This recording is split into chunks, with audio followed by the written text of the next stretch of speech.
오늘은 우리가 매일 마시는 커피 한 잔의 맛이 어떻게 만들어지는지 그 깊은 세계를 여행해 보겠습니다. 혹시 이런 경험 있으신가요? 같은 카페에서 마셔도 어떤 날은 커피가 상큼하게 느껴지고 또 어떤 날은 고소하거나 때론 쌉싸래하게 다가오기도 하죠. 이건 단순히 기분 탓이 아닙니다. 사실 커피 맛을 결정하는 두 가지 큰 축이 있는데요. 바로 원두가 자란 산지의 특성과 그리고 그 원두가 거쳐온 로스팅 과정입니다. 오늘은 이 두 가지를 깊이 살펴보면서 우리가 마시는 커피 한 잔에 담긴 이야기를 풀어드리겠습니다. 먼저 산지의 차이입니다.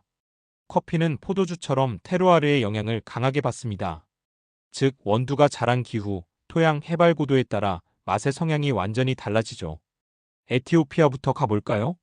에티오피아는 커피의 고향이라 불리는데 이곳 원두는 꽃향기와 과일 같은 산미가 살아있습니다. 라임이나 레몬, 때로는 블루베리 같은 느낌이 나기도 해요. 그래서 와인처럼 화려하고 복합적인 맛을 좋아하는 분들이 특히 에티오피아 커피를 찾습니다. 다음은 케냐입니다. 케냐 커피는 강렬한 산미와 묵직한 바디감이 동시에 존재합니다. 한 모금만 마셔도 입안을 꽉 채우는 힘이 느껴지죠. 그래서 블랙으로 마실 때 그 매력이 잘 드러납니다.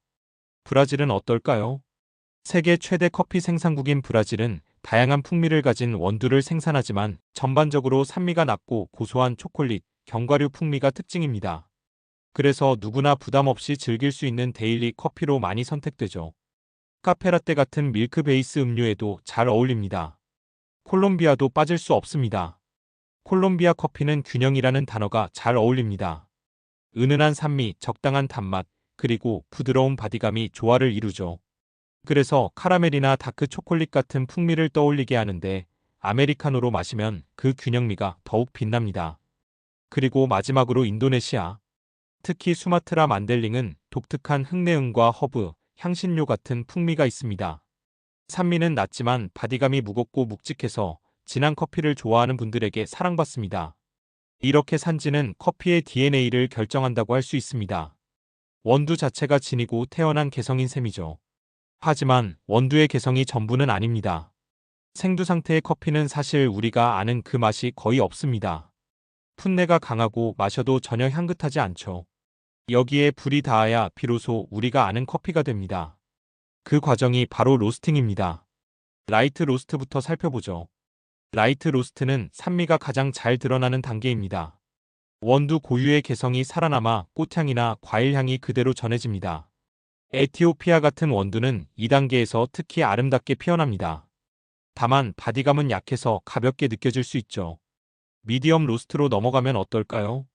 산미는 부드러워지고 당분이 카라멜화되면서 단맛이 살아납니다. 브라질 원두를 미디엄 정도로 볶으면 초콜릿, 견과류 풍미가 풍성해지고 누구나 편안하게 즐길 수 있는 커피가 됩니다. 다음은 미디엄 다크.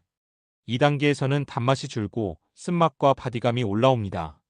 풍미가 깊어지고 진해지죠.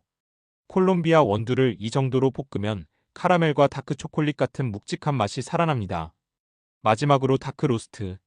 산미와 향은 거의 사라지고 강한 쓴맛과 스모키한 풍미가 남습니다.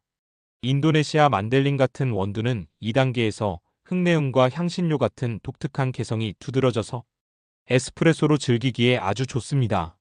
즉, 로스팅은 같은 원두라도 맛의 옷을 갈아입히는 과정입니다.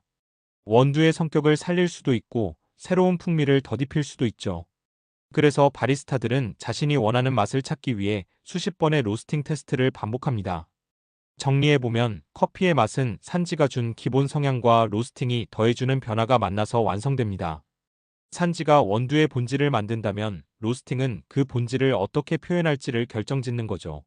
우리가 마시는 커피 한 잔은 단순한 음료가 아니라 원두가 어디서 태어났는지, 어떤 불을 거쳤는지까지 담고 있는 작은 여행입니다. 같은 원두라도 라이트로 볶으면 과일향 가득한 산뜻한 커피가 되고 다크로 볶으면 묵직하고 스모키한 커피가 되죠. 그래서 다음번에 커피를 마실 때는 단순히 카페인 섭취가 아니라 이 안에 담긴 이야기를 떠올려 보세요.